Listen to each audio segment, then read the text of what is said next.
Hallo almal, baie welkom by die Groot Ontbyt.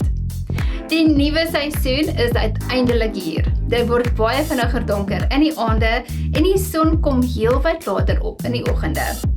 Ek is mal oor 'n nuwe seisoen, want dit is 'n geleentheid om met nuwe klere te speel. In vandag se episode wil ek vir julle 'n herfsgrimeervoorkoms wys.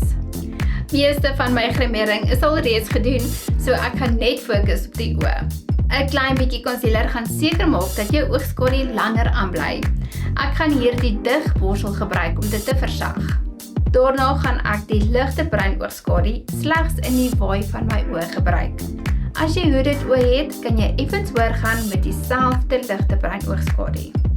Met 'n kleiner borsel gaan ek die donkergroen oogskadu op my ooglid aanwend. Ek druk die kleur op want ek wil die meeste pigment op my ooglid hou. Met jou blending borsel kan jy liggies die harde lyne versag tussen jou ooglid en die waai van jou oë. Wees net versigtig dat jy nie op jou ooglid werk nie. Nou vir die onderoë. Ek gebruik 'n klein borsel en wiggle die donkergroen kleur onder my wimpers. Dit gaan die hele ooggrimering bymekaar bring.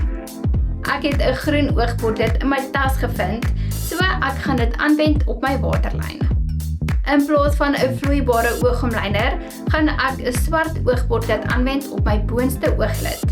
Ek gaan net my borsel gebruik om die lyntjie effens te versag. Jy kan ook 'n oorstokkie gebruik. Kom ons sit 'n laagie mascara op my boonste en onderste wimpers. Nadat jy mascara opgesit het, kan jy jou oë net so los.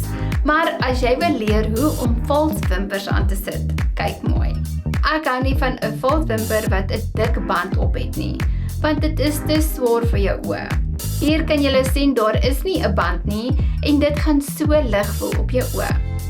Jy moet eers die vals wimper meet volgens jou oog en as dit te lank is, kan jy 'n klein stukkie afsny by die buitekant stootjie.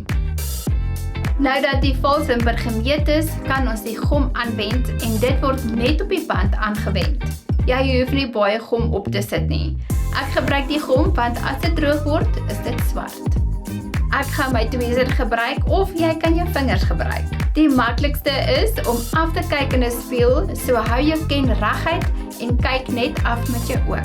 Nou kan jy die vals wimper van bo af laat rus op jou eie wimpers en die gom sal plak teen jou ooglid. Ek gebruik die tweezer om die vals wimper te skuif so naby as moontlik aan my eie wimpers. En dan gebruik ek my vingers om seker te maak dit is vas. Dit is so maklik soos dit. Die wimpers moet jy afhaal wanneer jy jou grimering afhaal in die aand. En as jy wil, kan jy dit môre weer aansit. As jy voel jou onderoë het bietjie lewe nodig na die oogskadu, kan jy dieselfde concealer gebruik as wat ons voorheen gebruik het en dit aanwend onder jou oë. Dan gebruik ek my sponsie om dit te versag en te versprei. Ek wil my lippe sag en neutraal hou.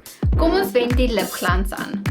Wat dink julle? Sal julle die ooggrimering dra vir die dag of net vir 'n aandfunksie?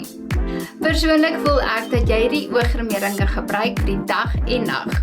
Ek hoop julle het hierdie week se episode geniet saam met my. Vir meer raad en inspirasie, gaan volg my gerus op Instagram en TikTok. Makeup by Annelies. En voordat ek vergeet, loer gerus in volgende week want ons gaan iets opwindend uitspeel. Tot volgende week, totsiens.